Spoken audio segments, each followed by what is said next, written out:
I am fucking remarkably tired. Yeah, me too. And we're live. But being tired, isn't that just part of being old? Hello, welcome to With Thunderous Applause, a podcast where two friends talk about current events. We apologize for the technical difficulties last episode.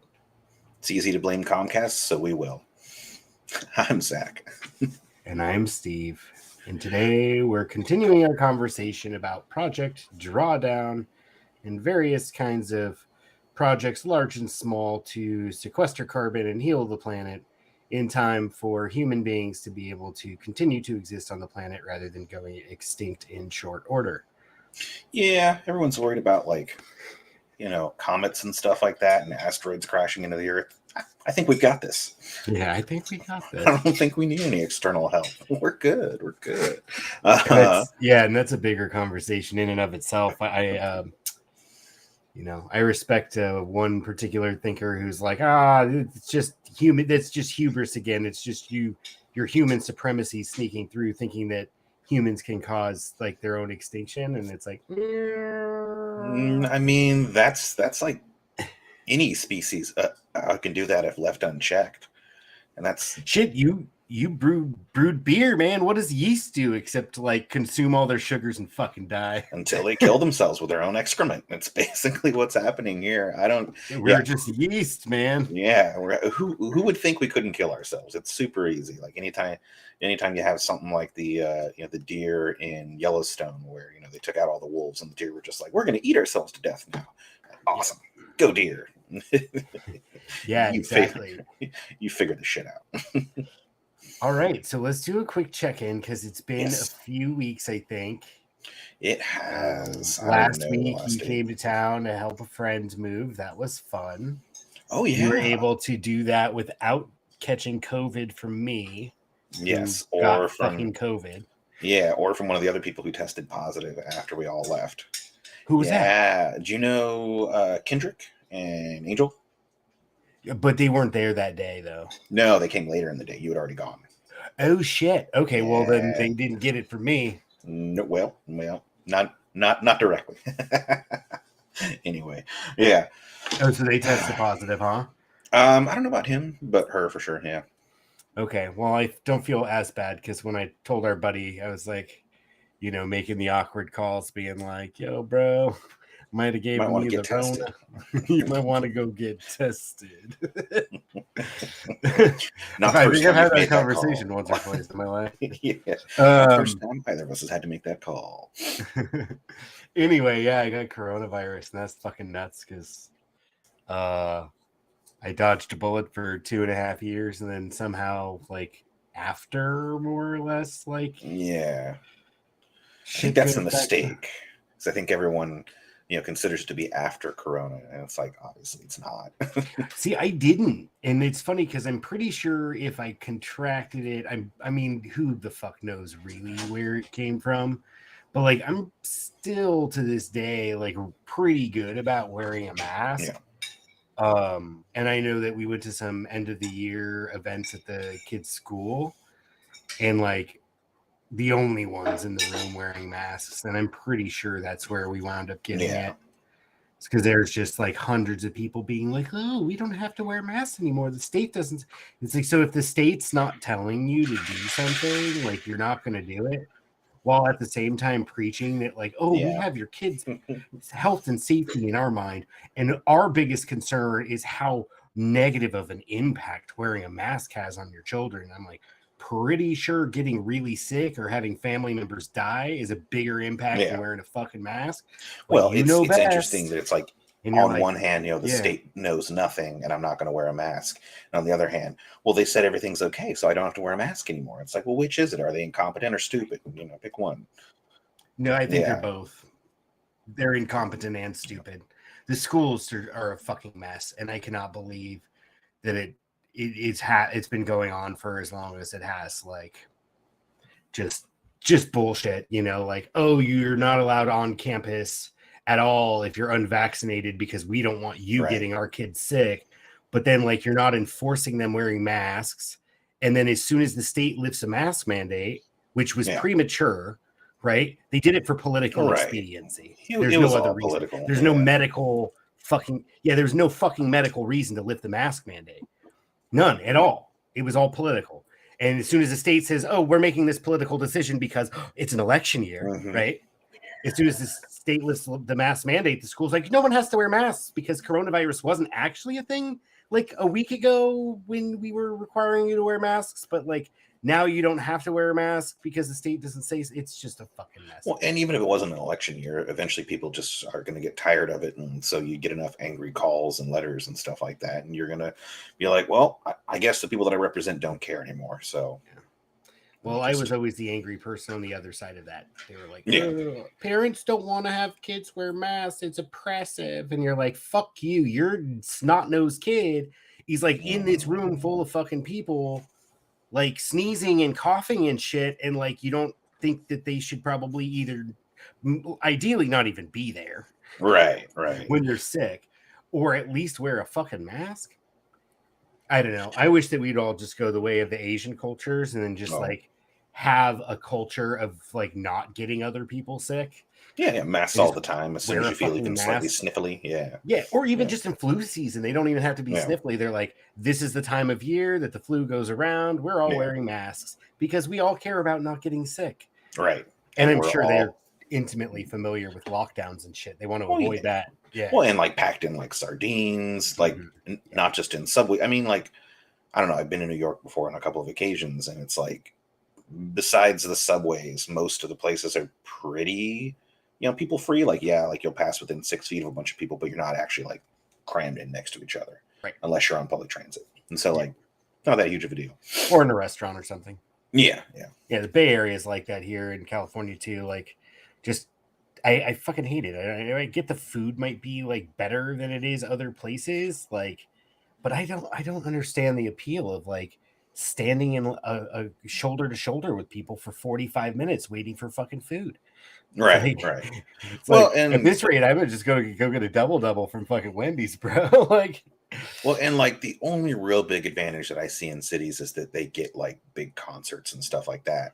But like the older I get, the less I care about that, because they tend to pack you into a large area anyway that's like 20 or 30 rows. And so if you're not in the first 10 rows, you can barely see the person anyway. And you're just relying on these screens to show you the person. Well, I can rely on a screen from home. That's right. And so it's like the only real difference is that you might get those personal touches, where they either call out the town or they do like a special version of the song that has some lyrics that it didn't have, on the record release or whatever, it's very minuscule. And so it's like, I'm one I want to talk about it since I have like 3 concerts lined up in the next 6 months, but I haven't had for the most part I don't go. I haven't had a desire to go to a show since COVID. And like, honestly, like, I've been to a lot of concerts in my day and like, I'm just kind of fucking over it. Like, mostly the money. It's like, I don't want to spend $12 on a plastic cup of Bud Light, I'm going to go see, God, what are they called? Blah, blah, blah, blah, blah. One Direction? No. Atmosphere is coming to Fresno. And then the guys who wrote Handlebars, I can't remember the name. Flowbots. Yeah, they're going to be in San Francisco soonish. And then in November, we're going to go see Lizzo. Nice. Who's just a badass. And She Wants Revenge. Oh, and that doesn't count. It does too count. We're also going to go see She Wants Revenge, a tiny little band that very few people know about. I've never heard of them. Yeah. I've heard of Lizzo. It's very similar to Nick, but I've heard of her as a personality.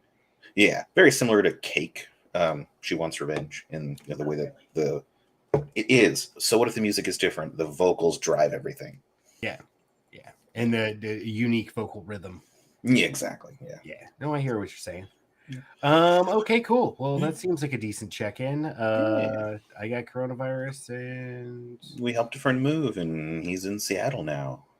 I called up afterwards, and he was like, "Oh yeah, everything's fine. We got like everything off the truck, and now everyone just kind of stopped." So I can picture that. You get there, sucks. Yeah, and then you unpack your computer, and you're like, "Oh, I don't care about all the boxes. I got games." Right. Yeah. No, I hate moving more than anything, which is kind of why I'm happy that I'm settled and Yeah. probably won't have to move again. I'm not gonna say I never will, right? Like Right. Right. it's I mean, unlikely that Oregon's appealing. Oregon is appealing. So is the Redwood Coast. It Yeah. would be a lot fucking better than this. At least it rains there and it's not hot as fucking Right. balls. Yeah. Yeah. I mean, after helping that friend move, we were talking about it, and it's like, man, when we move, I don't want to take hardly anything. Nope. Like all of our furniture is garbage, you know, from like just an era where we bought it cheap because we had to, and like it's outlived its usefulness. Fuck it, you know, let's just move like a couple desks, maybe a table, and all of our clothes, and that's about it. And like the problem is moving companies aren't like set up for that. They're like, oh, how many rooms are you moving? And it's like, well, we could condense it all into one, to be honest. And they're like, great, it's still $6,000. Yep. Yeah, man. I probably would pay for a mover, but I would do the same thing. I would just I mean, shit, man, like nothing. If there's this like whole like kind of minimalist, are you familiar with like minimalists? I'm familiar with minimalism. Yeah, where they say the best thing you could do is pack everything you own into a box or into boxes. And then only the things you pull out of a box in 2 weeks are the things that you really need to own, right? Like so like your fucking toothbrush and like some other, you pack it in a box and then you're like, well, I need to brush my teeth, so you pull it out and now it's out, okay? But other than that, like how much shit do we tote around? Like fill our fuck. But then at the same time, I call bullshit on that because like I get if you live in like a city in like a small apartment maybe, but like as a homeowner, like I don't need my freaking worm drive, like Makita worm drive skill saw or a reciprocating saw or circular saw. Sorry, my circular saw like all that fucking often, but when I want a fucking circular saw, it's nice to have one, right? Like, I've got a jigsaw. It's like the only saw I have, and I'm just like, I would never get rid of that thing because it's just too useful too often. Yeah, just like I'd literally be looking for excuses to like cut stuff just so that I could pull my saw out of the box. Now, something I did get rid of recently was magic cards because I toted them. Like I toted them around for fucking since I was like 14, and didn't play all that often. And then like the last time I played was with like Bryson, Lucas, and Chico. And I sold mine when I left Delaware. Yeah. Because I was like, I can't sustain like playing competitively or anything. Like, it's too fucking expensive. I think we've had a similar conversation about Magic when we were making sure our audience knew we were qualified to talk about women's reproductive rights. Exactly. Hey, I sold all my non-basic lands and paid off all my debt. Yeah, dude. Yeah, for real. That's how you know I'm responsible and attractive to women. Yeah. I was able to pay for our entire drive across. I know, granted, we had the military movers, but like, paid for our gas and everything else all the way across the country. Plus, like, I think we replaced our tires at the end of the trip, and all of that was just with Magic Card money. Yeah, it was like $1,500 or something close to that. I'm not even fully sold yet. Oh wow, yeah, no, I just sold the whole thing as a lot. I still got like, well, the thing is. Just selling the non-basic lands, the guy who owns the shop had to like go to his bank as he only had like $900 on hand, and he was like, "I'm gonna go to the bank. It's right over there. I'll be right back." That's awesome. Yeah, I still have red cards, green cards, and artifacts left over. It's probably like maybe like 1,500. Okay. Yeah, so it's nice. But anyway, so let's go ahead. Oh, I was gonna say we could watch video.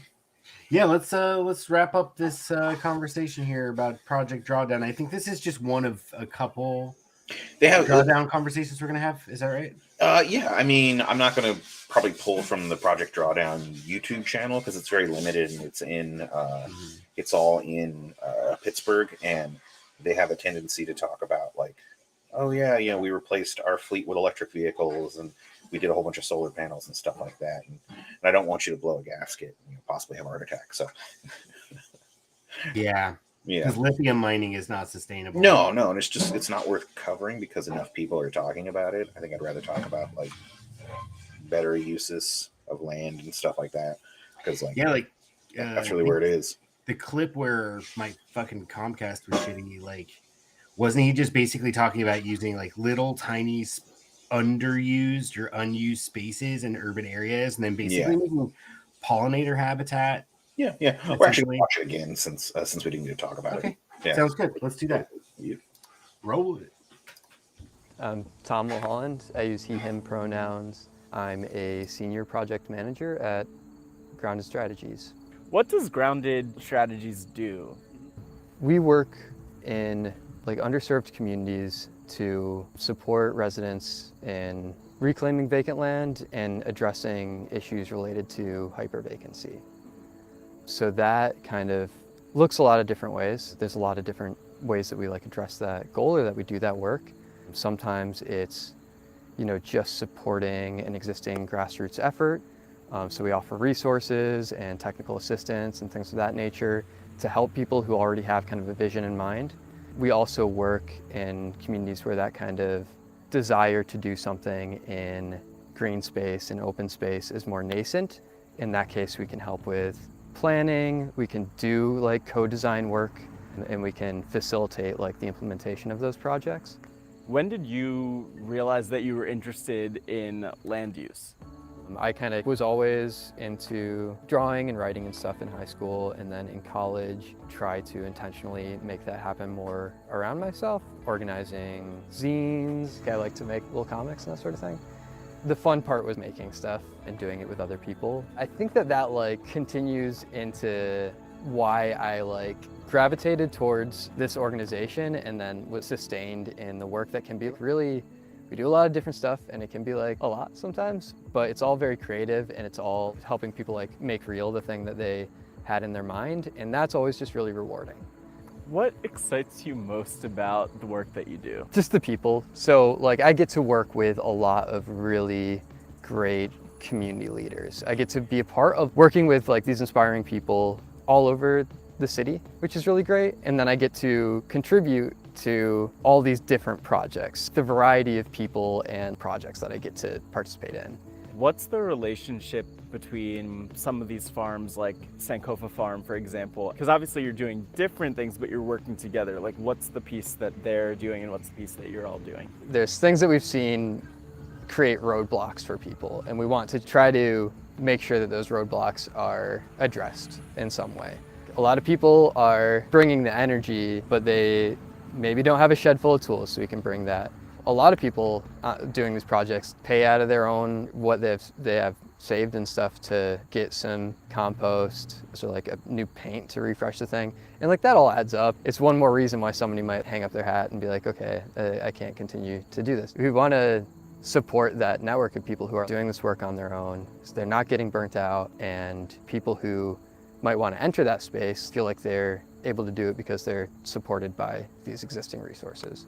And we're not the only ones who offer resources like that too. Grow Pittsburgh and their Garden Resource Center is hugely helpful to a lot of people doing that work too. Could you talk about like the climate solution and how your work is a climate solution? So yeah, we trial solutions like this. Let's see if we can establish a wildflower meadow and do it in a way that can be replicated and can be like brought to a larger scale, contributing significantly to like a reduction in the carbon emissions that would go towards maintenance, and then also creating habitat as well as temporary carbon sink and that sort of thing as well. For Grounded, what is that, like the scale of it currently? Demonstration projects and parcel scale community projects, there's a couple hundred. We have the vision of this being hundreds and hundreds of parcels if we can show that it's a sustainable approach. Yeah. I forgot to unmute myself right away. Yeah, man. Yeah, and so last time, before Comcast so rudely interrupted us, I had mentioned that I had questioned on one of their videos, like, how is that organized financially? The taking of the land from one, presumably an individual owner, and making it so it's not an individual owner anymore. And no one person can like try to lay claim to that land and be like, oh, now I'm going to build a house here. You know, how do you make it a public property, I guess? I just don't know much about that. So like land trusts probably is the legal form that most of that would take, I'm guessing. I'm not familiar with that project per se. Mhm. I know that a lot of vacant lots like that, like condemned properties, if they don't pay the property taxes, like Mhm. it automatically gets transferred to the government. Like and Oh, then the okay. So the government city would own it. Yeah. If Okay. that's the tax entity, it's either the county um or the municipality. It Gotcha. depends on who the property tax entity is, and that depends on like state constitutions. I think it varies pretty widely, but probably generally speaking, at least in California, it's the county. Okay. If you don't pay your property taxes, it goes to the county, and then the county has an auction and they sell it. But like Mm. for like the city of Chico, I know has a I don't know if we started to talk about this last time, or maybe I just said, hey, this is one of the points I wanted to make was they have a program for expanding the greenways along the creeks. And basically, like in the 30s and 40s, they sold lots right up to the creek, and people built houses right up to the creek. Mhm. And now we recognize we need a healthy riparian habitat and this, that, and Mm. the other thing. So To houses, maintain the creek. to maintain the creek, and also because of the flood risk is just too high anyway. Um, and it's really hard that they're in the FEMA 100-year floodplain. So like flood insurance is like you can only get it through the government because no like insurer is going to insure it when it's like no, it'll probably flood. um it's funny how insurance works, right? They don't Right. they don't you don't pay a premium to them unless they know that they're going to get more from you than they're ever going to have to pay you. Yeah. Whatever. Well, I forget. Pardon me. Wasn't it like 2016 or 2017 where all the creek overflowed? Just due to that like unprecedented like rain droppage. Yeah, there wasn't a ton of house flooding though. Oh, okay. A lot of that was most of the flooding there was like basements. Okay. But at any rate, so they have a program to basically, as properties are condemned Mhm. along the creek, 'cause some of them, I mean, just that's what happens, man. People get old, they don't take care of the house, then it's like they and then they die or whatever, it goes to a state, and then the city will acquire the land that way, generally speaking. I think there is some money set aside for it. I don't know all the details, but basically they have a program to where like they'll buy the land out or eminent domain it or however the mechanism they use, and then they just add it to the greenway list. And then the Okay. properties are no longer developed. They're just kind of, most of them are vacant. Actually, our buddy that was moving, there's a bunch of vacant properties along Humboldt there that are like adjacent to the creek. Well, they used to have houses on them. Right. And now they just look like vacant lots next to the creek. And part of it's like, then cool, they acquire the land, but then they put a proposal in to like fix it up and make it part of like a riparian habitat. And Mhm. like the people the consultants they hire to do that are like, oh, that's a $10 million project. You're like, it's a fucking half acre. Like, It's a fucking I creek, can man. get some people together to plant some fucking trees, man. Like, Right. you don't, Right. it's not a multi-million-dollar project, but like these consultants, that's where they think, because they're, they get an administrative overhead like percentage. So Yeah. like they want you to spend as much as possible because their 10% is 10%, whether you spend 100,000 or 10 million, Ah.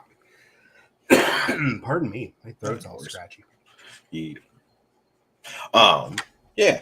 It wasn't in this video, but I was watching another video and they were talking about how when you have land near a green space, the value tends to appreciate on average about 20%, and when you're next to an Mhm. abandoned lot, it tends to decrease around 20%. And so it's like you should definitely, as someone living in the area, want more green spaces and things like that. And not even just for the money, there's a couple videos. I didn't link them, but a couple videos where just talking about like keeping hardpan from forming, by like keeping green or green on the land. And like it's already pretty bad when you already had a house. They tamp down all the dirt in order to make sure that you can put down the the cement and keep the house from cracking the foundation and all that stuff. So it's like Mhm. already pretty darn bad. Yeah, for real. And I really like that. It's like wildflower meadow because like if you could do something like that, like really inexpensively, like Oh, right. very, So yeah. they probably throw a cultivator on the back of a bobcat. They probably walk it, clean it up, clean, scrape up any old concrete, whatever, move it to one side or utilize it in some way, and then run a cultivator on it, and then spread some fucking compost, put some seed down, and like that's really awesome. And then that will self-sow, or if you're seeding out perennial plants or whatever, and now you have that, and like, but your investment is so low that if you want to do something else like build public housing, right, like you're not in it so much that it's now just a micro meadow. You can Right. do that as a temporary repair measure, a way to prevent the lot from just being a place for people in the area to like dump garbage or whatever. You know what I mean? Oh yeah, and that is a big aspect of it. Yeah, and you can do that, and it's beautiful, and it attracts insects and birds, and it gives the place for the neighborhood to walk their dogs, take a shit or whatever. And then at the end, if you want to use it for something else, you're not in so heavily with your investment that like scraping it clean and building some affordable housing is Right. like a big deal. You know what I mean? Yeah. So I kind of like a lot of this micro scale stuff because like Yeah. we as grassroots organizers are never ever going to have the resources to like do this at a major scale. And as I just explained, like you talk to even a small city, their employees, the directors of the various departments, and the consultants they all hire that they feel the need they have to hire, I guess. Because all the experts in the community that want to do this work for free are not good enough. They need to go hire the consultant from San Francisco to come up and tell us what to do.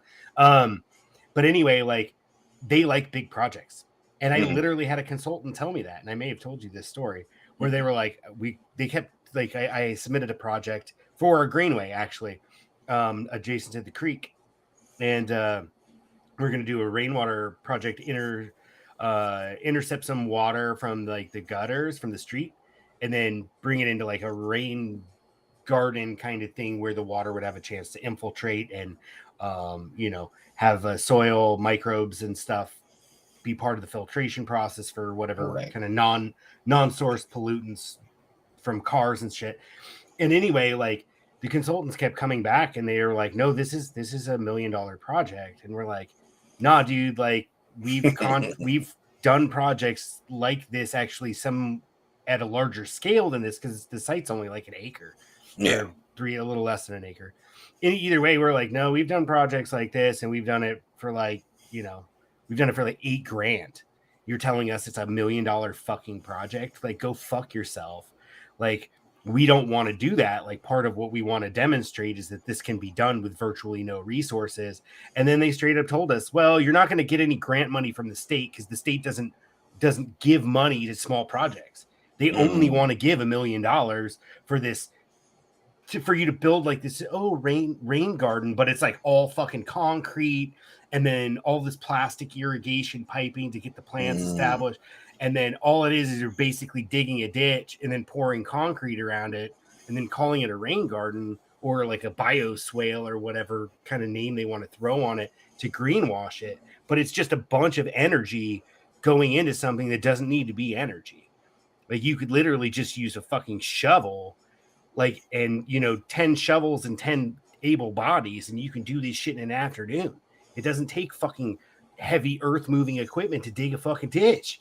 Like it just takes a body and a fucking shovel, like, I don't know. And I'm sure they make it take months.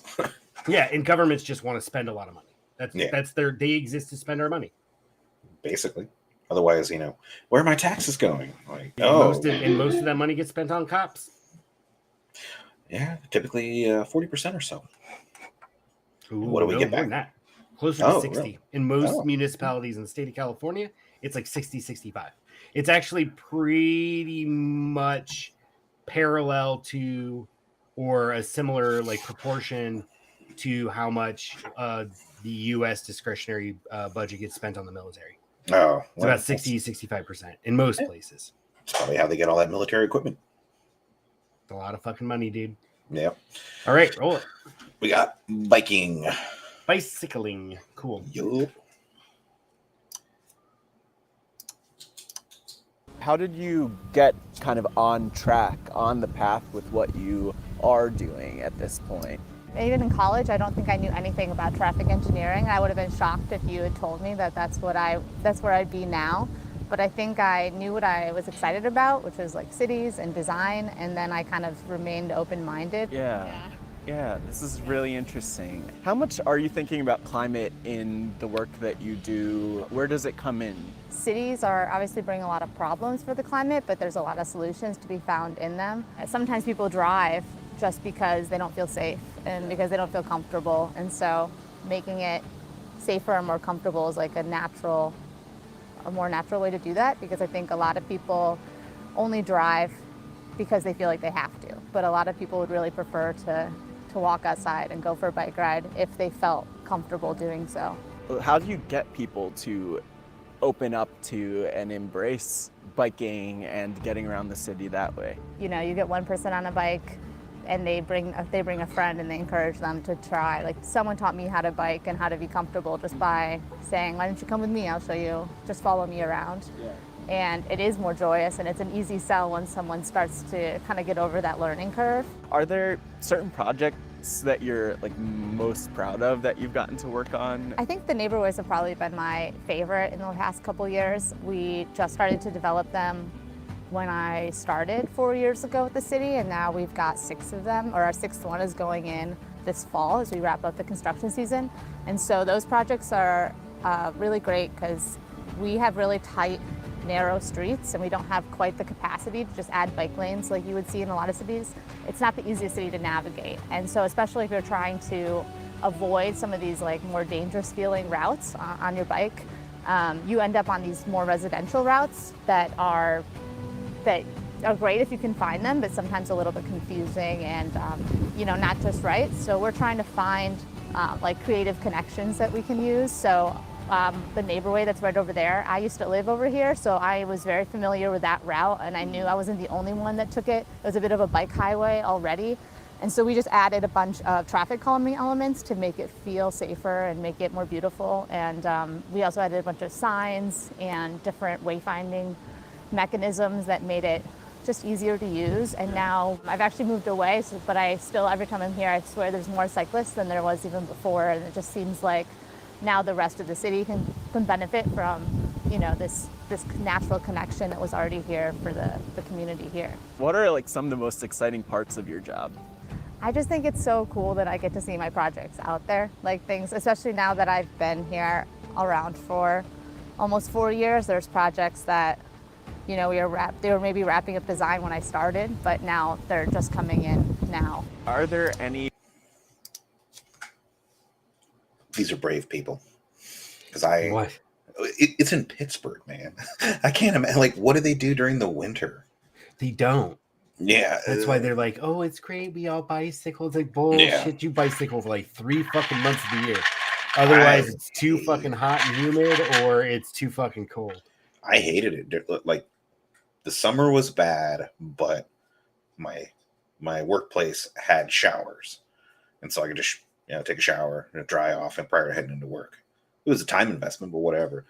But then like the winter was the worst though, because during the day coming into work, not so bad. Going home at night, if it was like raining and cold, it was just miserable. Absolutely. Yeah, and you actually lived fairly close too. You were what, like 1.5 miles, 2 miles? Yeah, exactly. Yeah, up a big ass fucking hill, but still. Yeah. Well, down a hill at night, thank God. True. Yeah.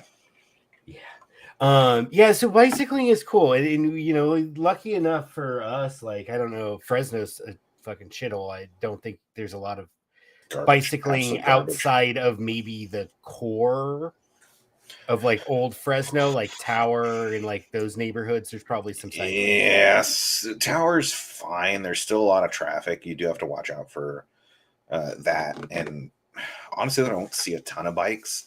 Where I live is just terrible. Like, Yeah, yeah. on the northeast side of town, there's a place called Woodward Park, and they have a ton of bike paths, and it's just supposed to be this nice haven where you can go, you can ride your bike and everything. But like, how the fuck do you get there? You know, drive your car with exactly your bicycle on it. on the fucking bike rack. Yeah. Well, we decided, no, we're gonna ride out there, and it was hell, man. There are just like no back paths really, to get there, and so you just have to avoid the more major roads and try and like dip in, like she was saying, you gotta try to dip into the residential areas, but there are just some points where it's like impossible, like, oh, here's a big fucking Kaiser location, like we could dip in there and like it's minimal traffic, I guess, and then from there we can like head over a little bit east, but like it's bad. And at the time, my wife's bike didn't have gears. She's just riding a fixed wheel bike. I'm like, no, you got to be faster. Like that light turns green, we got to go. Those are going to get hit. Yeah, but Chico's is uniquely a good bicycling town. It's one of the better bicycling. I mean, it's the best bicycling town I've ever lived in. Yeah. And I've lived a number of places, but like, yeah, they make it really convenient. There's actually, when we were helping our buddy move, they're putting in a bridge right there. Yep. Because formerly it just went underneath the freeway to connect to a different, the other side of the freeway. And there's a bike path that parallels the freeway basically all through town. But then now they're making a bridge so you can connect to the park and stuff, like where you would normally, take side streets, which are fairly safe because there's not a lot of traffic. You could have just taken side streets, and a lot of the side streets are marked, even if they don't have like a dedicated bicycle lane, like on the shoulder. Yeah. They're at least marked as like bike route. Yeah. Like, watch out for bikes, please. Yeah, exactly. Yeah. And so instead of like taking the circuitous route where you like just take safe side streets, they're like, no, that's not convenient enough. Let's actually build a bridge across the creek here so that people can make it to this, public space, is a park or whatever, like quickly and safely, and not have to like ride around the neighborhood to get there. Right. And I think that's great, man. There's like, when you were living out on the north, well, you pretty much always lived on the north end of town, honestly, like most of the time. No. Oh no. You lived in the Avenue. I rode last time by the library. Yeah, I rode from the library to that job. many but days. I was thinking, you're right. You did live over by the library for a while, and a similar neighborhood when you lived with my sister. Yeah, and brother-in-law. It's like a block away. Yeah. But I was thinking, when you lived off of Lassen, there's a bicycle path that like cuts right behind it. Yeah, right through the middle of town, like all the way through town. Like you pick that up on like 11th, I think, and then it goes all the way out to the airport or something. Yeah. And then that's like 5 miles. It's just like a bike path. And then there's all sorts of places to get on and off, like for apartments or over by the movie theater that you can get off the bike path there. And and that's just dedicated bike paths, right? There's like several of them. Oh yeah, there's all kinds of like unofficial ones that like cut through the creek or around the creek. There's all the bridges that they have, but if you don't feel like waiting, you can usually just cut through the creek if you have a dope enough bike. Yeah. So anyway, on the subject of Project Drawdown and bicycles, like it's kind of one of those things that's like, no shit, and then yet we like get talk. We don't do it. Infrastructure bill, and then they're like, oh, we're gonna like add 2 lanes to this bridge because there's so many cars we need. And it's like every city planner worth their name in salt is going to tell you like the research is absolutely clear. You add more lanes, it does not solve traffic problems. Usually makes it worse. It usually makes it worse because now people want to go to that route because it seems to think faster, and then it just clogs it up. Yep. Anyway, there's funding for this shit. California is a lot better than most other places I'm aware of. Certainly better than the federal government. California at least has like their climate smart stuff where like they won't even provide like grants for affordable housing and stuff like that, unless like they have like a whole set of category of grants that are for what's called transit oriented development. So it's like you got to be building it near a bus transit center or or bike paths or whatever, right? Mhm. And they are trying to concentrate development around public transit. And I mean, none of that's going to work. None of this carrot bullshit with Project Drawdown is a perfect example. None of this carrot stuff, none of this feel good bullshit where she's like, I really like to see that people are riding bikes. I think that's fucking phenomenal. And we should celebrate that. That's not going to address the climate crisis at the speed we need to address it. Like, Right. you straight up just need we just need freaking, I mean, honestly, I don't want to say authoritarians, obviously, but But authoritarian. we need a heavy-handed response that's like, I don't care that that's your private property. It's not your private property anymore. It's state property, and we're going to build affordable housing the on only it. reason it's We're going private to build property yeah, exactly. Is because the state was the one who funded, allowed you to take it. yeah, basically funded the conquest or whatever. Yeah, it's everybody. Oh, I worked hard for this. No, you fucking didn't. You didn't create it. That land was here for generations. That land was here before the First Nations peoples. You know, and it is controversial as that may be. The planet existed a long time before human beings. It doesn't belong to us. And any kind of legal institution that says, oh, no, this belongs to you. No, that's fucking bullshit. All of that can be taken away. So anyway, yeah, we need a much heavier response than like, oh, we built some bike lanes. Because again, like that bridge is a perfect example. You saw the construction crew there. How much do you think it's going to cost for them to make literally a pedestrian bridge across the creek? Not too much, but knowing that it's a government job, a couple million. Several million or more, I guarantee. Dude, they probably spent several $100,000 just on fucking permits. Because it's analyzing the environmental impact. Well, yeah, that, and because it crosses a creek and they have to do like bridge footings and shit on the creek banks.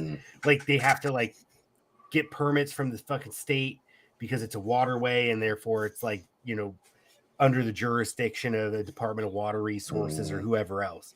In fact, you know, I'm sure just permits alone were in the many tens, if not hundreds of thousands of dollars just for fucking permits, which is just, to me, that's what I mean by we need a heavy-handed response. We need basically to be like, no, all of this is done. You build the fucking bridge. You build a pedestrian bridge. We're not going to, no permits, nothing that. Here are your best practices. Don't dump a bunch of shit into like loose debris into the creek. You know, don't drop a bunch of pollutants in there. You know your engineering standards. You know how to build a bridge and a footing, like, you know, or whatever. Like, but instead we have like a convoluted process with 50 different fucking bureaucracies that all have to like consult each other and charge each other for fees. Charge each other. The main goal of bureaucracy is to make more bureaucracy. I believe it. I believe it. So anyway, Project Drawdown, really rad. Lots of really cool ideas. All of these are cool. I did want to call bullshit on one thing this woman said. Oh, please. She said something to the effect towards the beginning of the clip. She said, oh, you know, cities are not always sustainable, but there's a lot of work that we can do. Well, there's a lot of work we can do because like we eliminated most of the pedestrian amenities of, I mean, large cities, of course, but the vast majority of cities around the country, like a city like Pittsburgh, like largely deindustrialized, white flight, all that shit. And what she's talking about is gentrification, right? Like, because by bringing in bike lanes, who are you bringing in? It's not fucking poor black people. I mean, obviously this other guy doing the meadows and stuff, it looked like they were in kind of underserved neighborhoods, but all this stuff where it's like, oh yeah, and we built all these new bike lanes, and like you see people driving by and there's like new luxury apartments and shit. That's fucking gentrification. That doesn't do anybody any good. So like this whole like, oh, urban renewal and cities are sustainable. By definition, a city is not sustainable. Cities cannot be sustainable because cities have to get the things that people consume in them from somewhere. And they're not getting them from a city because there's no place. There's like your little fucking neighborhood community garden or whatever is not producing the food that's needed to sustain tens of thousands, hundreds of thousands, or millions of bodies. Right. That's right. coming from somewhere else. It's something that's nice, but Right. yeah, it's definitely not enough. Cities cannot be sustainable, I guess, is the myth that needs to be Yeah. busted. Go ahead. Sorry, bud. Oh no. Something I was reading about the other day was in Amsterdam. They started noticing, the citizenry started noticing that the government was moving towards more car friendly, less pedestrian friendly building practices, and they basically like did what Europeans do. Riot and shit. I mean, Blockades. they actually blockades. They stopped short of rioting. They didn't even need to riot. They were just like, yeah, we're just going to block off this road. You can't have cars here now. They're like, could you move? No. No, we're We not can gonna flip your car over if you like. short of a riot. We Just could some we cars just flipped. flip it into the aqueduct if you like that, into the canals. Yeah, But yeah. I mean, And so they were just like, we don't like it. We're not going to allow it to happen. We see what is going on in America and it's hideous. So we're just going to say no. Fresno reminds me a lot of Houston, and it just being this Hurtful. disgusting sprawl. It's sprawl and it's all covered in blacktop. And there's wife and I were just talking about it because we were eating at a restaurant, and you can see these itty bitty trees that are like 10 years old, and they're just underwater and undernourished because they're on top. They're just like sitting in the middle of a thing. And so they're sad and tiny, and it's like at 10 years, they should be big, robust trees. Depending on the like, tree, right? Yeah, but they're not like giving any sort of shade or anything like that. And so, of course, the sun just beats down on the blacktop and then re-releases it later on. And everything's just fucking hot here. And like, you can even look back in recent history, like last 100 years, and you can see the average temperatures just creep up in lockstep with the asphaltification of the city. Yeah, urban heat island is a real fucking thing for sure. Yeah, it's bad. It's bad. Like, and then of course, where we live is owned.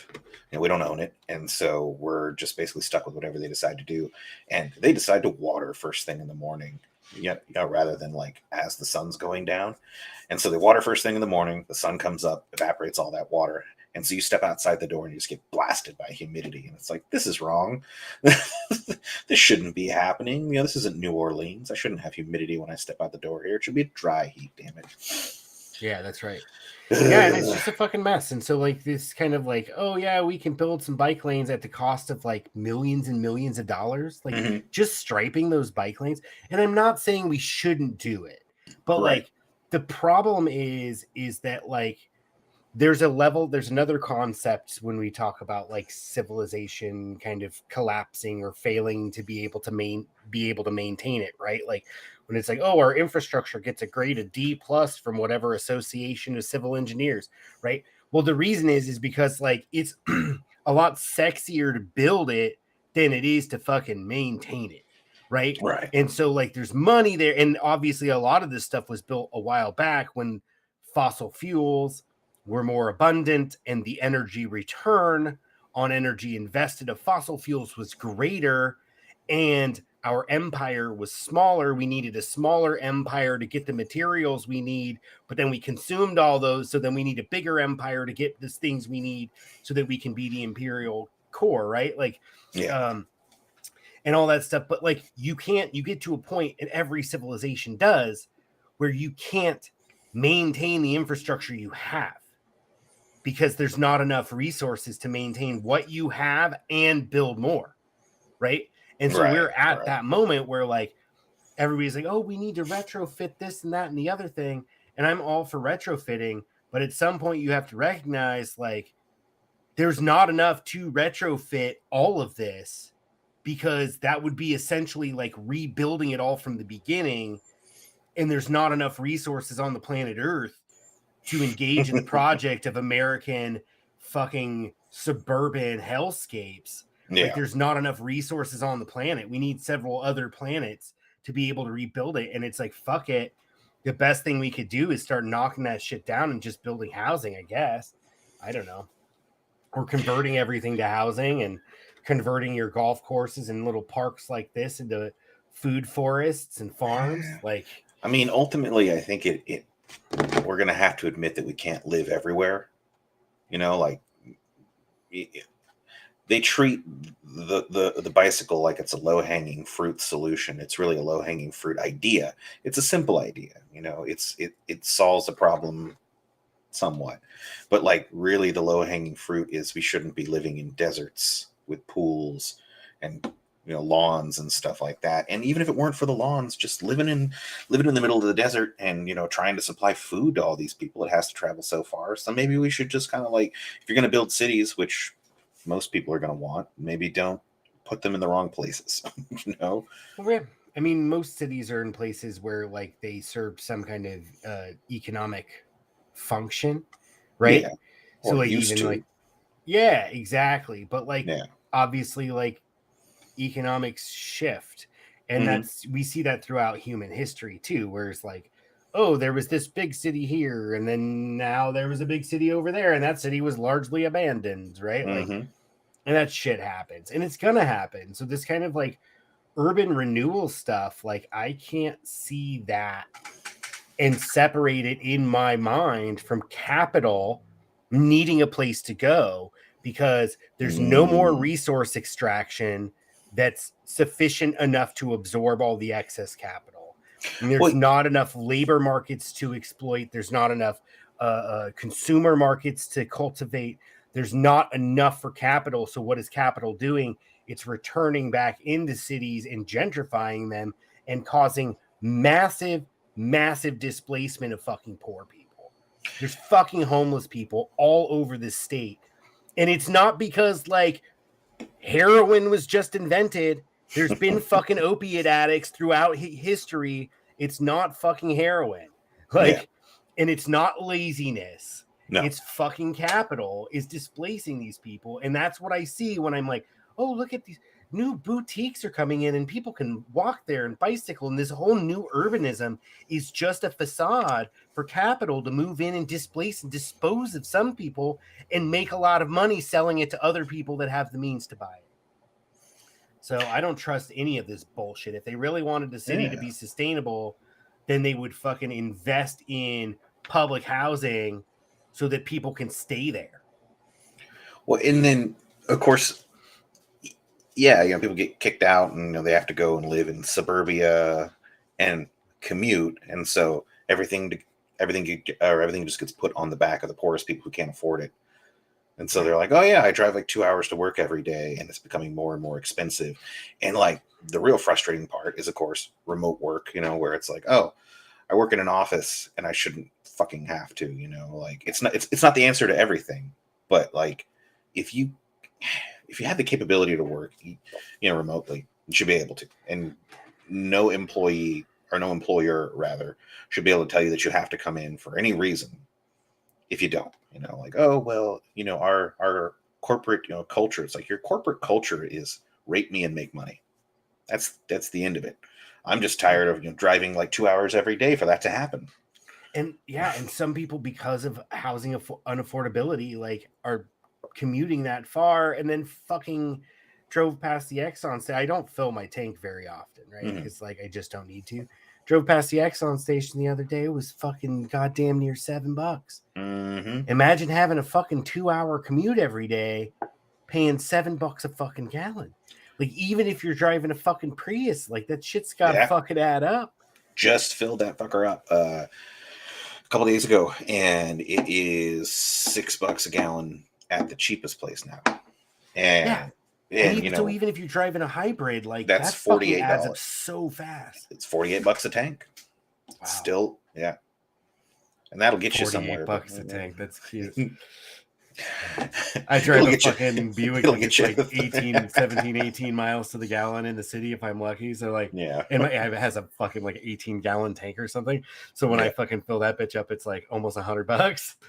You're just crying in the corner. But I don't drive very much. So like I'm, and realistically speaking, for the work, like just in terms of like work, like the physics concept of work, right? Yeah. Like, the work that a gallon of fucking gasoline does is so immense that shit should cost like fucking $400 a gallon.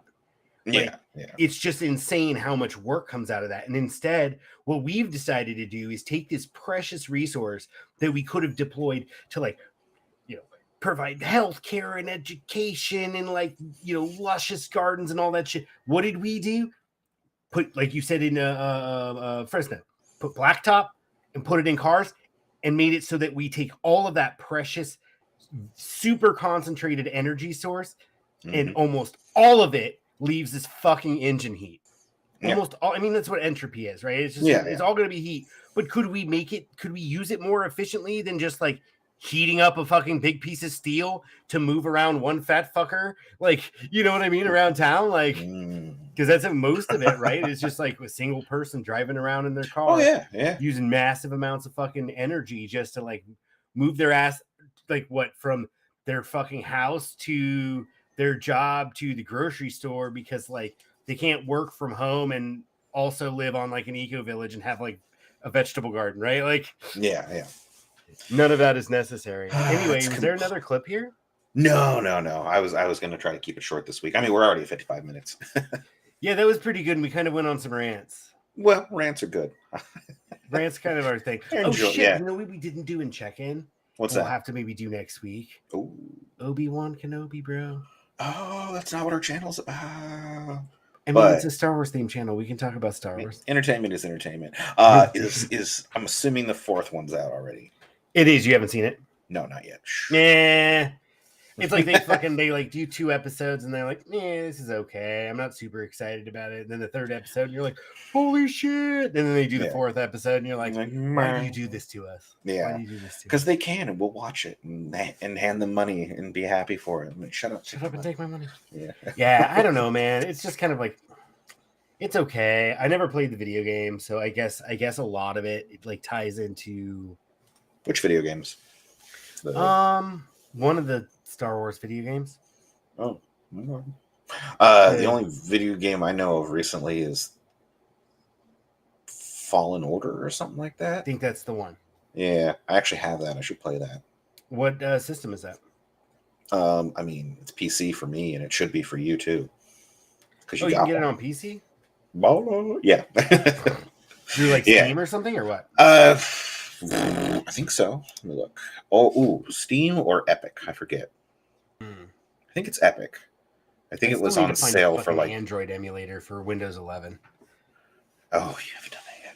No, Nox Player and fucking BlueStacks like crashed my computer, dude. I don't understand it. Have you taken to the forums? Have you gone to Reddit and asked the Reddits, dude? Like, that's the way to solve most problems. Just go to Reddit and just be like, I'm having this problem. You know, sure, they'll call you a dick and say OP's a fag, but then you'll get the answer. You just got to put up a little torment. Like, you're stupid. You shouldn't even own a computer. Pretty much, yeah. So like, hey, I found Reddit. And then somebody will come in and answer your question for you. It's depending upon the forum, it's actually a lot nicer than that. Like there's a build a PC or a subreddit, and it's delightful there. Everyone's super nice. They have a rule where they're like, don't give advice that's gonna hurt someone's computer. And like occasionally you'll see like, this was removed because you didn't observe rule 2, you little fuck. I love it. Yeah, it's like one of the more wholesome, ones that exists. It's like, no, we're trying to share our hobby. Quit being a troll. All right, man. Well, are we going to do Project Drawdown next week? Are we going to talk about balkanization? What are we going to talk about? Oh, balkanization. Not next week. Week after. Are we off next week? Yeah. Especially if it's balkanization, dude. I don't know anything about it. We can find something else out. No, I've obviously tuned out from politics in a big fucking way, and I just need to. Me too. I need to come back. We could talk a little bit about inflation. Yeah. I think that's an important topic. I haven't seen a lot on it. I know how I feel about it, and anytime someone's like, "Oh, little inflation's good for the economy," I'm like, "Suck a fucking dick." It makes me poor, or shut the hell up. And not just that, like, okay, whatever, inflation's not a priori a bad thing, but like the thing is that like this inflation that we're experiencing is not like a standalone thing. Like most of the things that are most important in people's lives, like their healthcare and their housing, aren't calculated when they calculate the inflation rate. Yeah.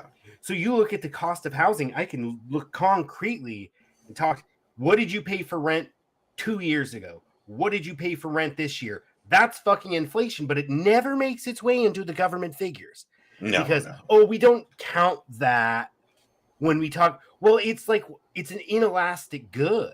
And all these people want to pretend they understand the fucking economy because they watch Stuart Varney vomit up some horse shit on fucking Fox Business. They don't know fucking dick about how the economy works. And the vast majority of people have been paying more and more and more and more for things that they can't just not have. It's not like, I'll put off buying a TV because the TV costs $50 more than it did last year. Yeah. No, you're talking about people's fucking health and people's fucking shelter. And they'll pay But June whatever it 26th. fucking takes until they're homeless. Go ahead. But June 26th, inflation. Inflation it is. Okay, great. Inflation it is. And We'll get to maybe we'll do a polarization little bit someday. about a little bit about Juneteenth or something. So I think That's a good call. Yeah. That's when the hell is that? That's Because next. I didn't Sunday. even hear about that shit until a few years ago. Of course, like being like, oh yeah, Well, he it- doesn't know shit. Well, I had no fucking clue. And it was wasn't like until really it was a thing. holiday for banks that I heard about it, and then I was like, I get a day off. Fuck yeah. Well, I heard about it before it was holiday, but when it was part of the discussion. But like, let's talk about Juneteenth because I kind of want to put it in the context of like, you have like unprecedented like civil action against police brutality and the murder of Black and brown people in this country, and then what does the fucking government do? They're like, how about a holiday? Holiday. We're not gonna stop funding fucking cops Worse yet, holiday that you probably won't get to take off because you're working. because you're in the service worker industry. Yeah. Do the service industry. Oh God, We're it's gonna give the terrible. bankers the day off for you. Jesus fuck, dude. We live in a fucking this fucking country's mess, man.